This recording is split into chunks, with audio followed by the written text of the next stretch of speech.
today we have been visited by the Prime Minister of Barbados, and who also is presently the chairman of CARICOM, and a delegation. They had the occasion to have an aerial tour of the affected areas in the country, and we also drove to Kulibistri and Checkle, so that he would have had an appreciation of the impact of Tropical Storm Erika on the country's human and physical infrastructure. He is my chairman, and I will yield to him in a short while. But before we do that, I would like to say to the Prime Minister, we really appreciate his visit, and the many people whom he met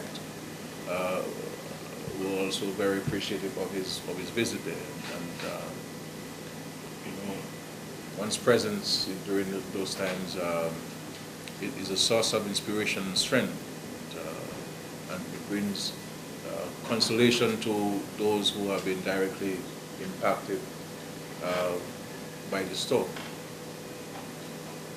When one would have seen the videos of August 27th, and you would say what has been done thus far, the citizenry of Dominica have really come together and responded in a tremendous way in terms of our cleanup and recovery efforts. And, when one would have seen Roseau, for example, the capital city, the days after the storm, and to say now tremendous work has been done, and our efforts continue to create improve access to many of the communities that have been affected.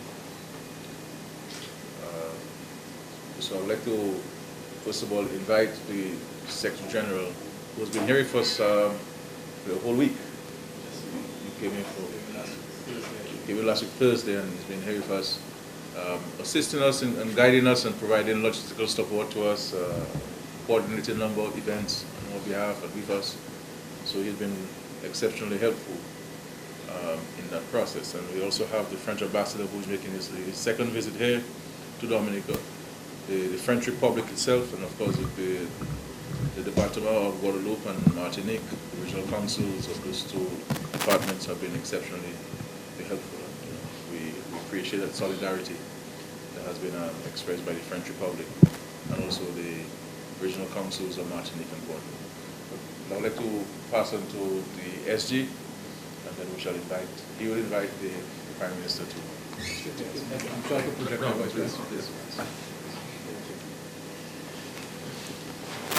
Thank you, Prime Minister Stuart, Prime Minister Stuart, our Chairman of CARICOM, and Honourable Ministers, Ambassador, Head of the RSS, and I also want to recognize the representative of CIDEMA, who is here with us. As Prime Minister said, I've been here since, I believe, last Thursday, and it has been, Prime Minister has mentioned that coming from the outside and seeing the photographs and the videos, but being on the ground and getting a real live appreciation for what Dominica has gone through, and also to see the process of recovery. I have been into as many communities as I could drive into, and this morning, of course, took the aerial tour with Prime Minister Stuart, the Chairman, and I have an appreciation from the ground, which is sort of at a micro level in many instances, and from the air. And when you see and you put those images together, one has a comprehension of what Prime Minister is saying, that it really has set Dominica back, and the process of rebuilding is one that's going to take quite a bit of time. As Prime Minister has been saying, it's a marathon. I've also appreciated the mobilization of the Dominican people themselves. To have gone into some communities more than once and to have seen the level of cleanup that's taking place. We just met one person who said that youngsters are coming in after they come from whatever they do in the day work and volunteering to help clean up. And I think that is highly commendable, that spirit of community. And that spirit of community also extends to the Caribbean community. Prime Minister is here as our chairman. I mentioned CIDEMA, which is also a CARICOM institution, and each and every one of our member states have made a contribution in one way or another, as well as the private sector in many of our member states. So The community is with Dominica in this process. And with those few words, I would like to introduce our chairman, Prime Minister Stuart, the Prime Minister of Barbados, who is the current chairman of CARICOM. Prime Minister.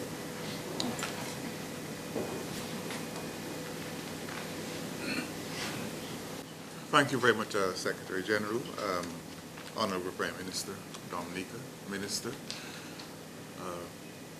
Ambassador, Director of the RSS, Representative of SIDIMA, members of the media, ladies and gentlemen. Let me begin by saying how pleased I am to be here in Dominica. It's always a pleasure to be in Dominica. Of course, I do not like the circumstances that have brought me here, but always a pleasure to be here and to show solidarity with the people of Dominica. I have always reflected that there are many factors that unite the Caribbean. We are united by our history. We're united to a substantial extent by language, by culture, by family, and to a large extent by our experiences. We're certainly united by the Caribbean Sea. But strangely enough, we're also united by our proneness to natural disasters, particularly hurricanes. And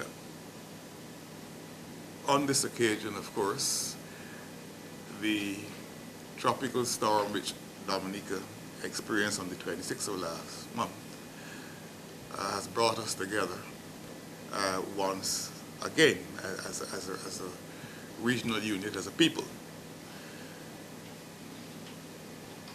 I think Christopher Columbus, as early as 1503, was able to comment on the fact that the Caribbean had experienced a serious hurricane, and ever since then, and perhaps before he came, this region was experiencing hurricanes. And they have caused great distress and wrought great devastation across this region. And that's why we have to stand in solidarity with one another, because it's Dominica this time around, but we don't know whose turn is next, because the truth is, annually, we all have to sit up and maintain an alert for which of these islands will be struck by a hurricane, and we are always lucky when hurricanes pass or don't mature enough to affect our respective countries. I want to say thanks to the distinguished Prime Minister of Dominica and the people of Dominica for the very warm hospitality and the very charming manner with which I was received here today. That is nothing unusual about Dominica, but it bears repetition. The charm of manner and the warmth of hospitality are always very refreshing. I took an aerial view, I went on an aerial tour of Dominica today to look at hurricane-hit areas, and I was astounded, quite frankly, by what I saw. I mean, it's one thing to sit down in Barbados and to watch news and hear news reports about what happened here, but that is just to walk, as it were, by faith, to come and walk by sight, and to actually see what happened here in Dominica was shocking for me. And then, of course, to go on the tour on which I was carried this afternoon into certain areas to see close up what this country went through. It is really a very difficult period for the people of Dominica. And this is the point which we continue to make. The distinguished Prime Minister of Dominica, the Secretary General of CARICOM, and all of our other CARICOM leaders, that when larger countries and when international financial institutions take the view that we have developed enough to qualify us for graduation to what they call middle income status and to disqualify us from access to concessionary financing. We have to constantly make the point that all of that may be true, but there's a certain fragility that attaches to it because all of it can be wiped out in a few hours by a serious hurricane or by unseasonal rainfall. That happened in St. Vincent and the Grenadines 2 Christmases ago, when 17% of the gross domestic product of St. Vincent and the Grenadines was wiped out in about 3 hours. On that occasion, Dominica was affected, not as severely as now, so too was St. Lucia. And of course, over the years, we've had other countries badly affected by hurricanes. Grenada, for example, some years ago had about 230% of its gross domestic product just wiped out by a hurricane. So we've been arguing that the measure being used to disqualify us is unrealistic. It is fictional. It does not have any credible relationship with the reality of our circumstances. That we are vulnerable countries. And as I said in Barbados 2 weekends ago, when Hurricane Katrina happened in the United States of America, and more recently Hurricane Sandy, these were local events in the United States. They did not affect the functioning of the United States as a country. But when you have a hurricane in any of these CARICOM countries, they're not local events, they're national events.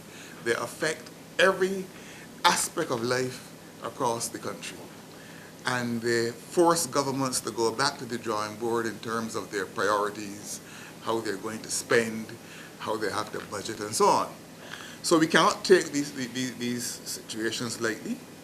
I've been very pleased on this occasion to see how quickly the people of Dominica have adjusted to this new reality, the effects of Tropical Storm Erika, and are trying to get their lives back together, as has been pointed out, and it has to be repeated, that this is going to take some substantial time. What I saw today is going to take some substantial time to repair, and I think the people of this great country will have to show enormous patience and resilience as the march back to a quality of life that corresponded to what happened, or what existed before the 26th of last month. Get back to that quality of life is going to be a very, very long journey, and will require enormous patience. But I am confident that the people of Dominica understand that. In fact, based on the spirit that I've picked up since I've been here, I'm sure they understand that, and that they will hold hands with all those persons who want to offer them assistance and to try to get things back together in this country as soon as possible. The Secretary General, of course, mentioned SEDIMA, and I want to congratulate SEDIMA for the role it has played ever since this tragedy struck here in Dominica. I'm aware that it has done an enormous amount of work and has been trying to do some goal setting for countries in CARICOM. I think one of the goals that has been set for member states of CARICOM is that each should contemplate a contribution of about $100,000 to this effort. Well, for a start, of course, but I just want to make it very clear that having received that information, I gave instructions to the Minister of Finance of Barbados that $100,000 should be made available to Dominica as soon as possible. And of course, we will put all the machinery in place necessary to ensure that that money is received in this country post haste, because we we recognize that this is money that is needed to try to get this country back on its feet and to get some normalcy restored to the lives of our people. Obviously, there have been pledges of support from many of our other regional partners. Of course, in their various ways, they have been contributing to the effort here in Dominica to restore some level of normalcy to life, and they all have to be thanked and congratulated. The French government has been exemplary in its assistance to the effort here. There have been pledges of assistance from the United Kingdom, the United States of America, various international financial institutions. Of course, the Caribbean Development Bank has been in there, so too has been the University of the West Indies. Proof were any needed that we in the Caribbean are mature enough and know how to respond to emergencies of this kind. And I just want to say to the people of Dominica that, and to say to the distinguished Prime Minister that this is a moment in time, it must not be mistaken for eternity. Yes, it's going to take a long time to get back to where you were, and it's going to call for a rearrangement of national priorities and in many respects a reconstruction of some national policies to ensure that people's lives are brought back to a more familiar state of normalcy. But Dominica can count on the support of its CARICOM neighbors, can certainly count on the support of Barbados. The Dominican community in Barbados has been fully mobilized and is doing a commendable job in trying to get various forms of assistance into this country. And the government of Barbados, of course, is keeping an eagle eye out to see in what respects it can contribute to the national restoration effort here in Dominica.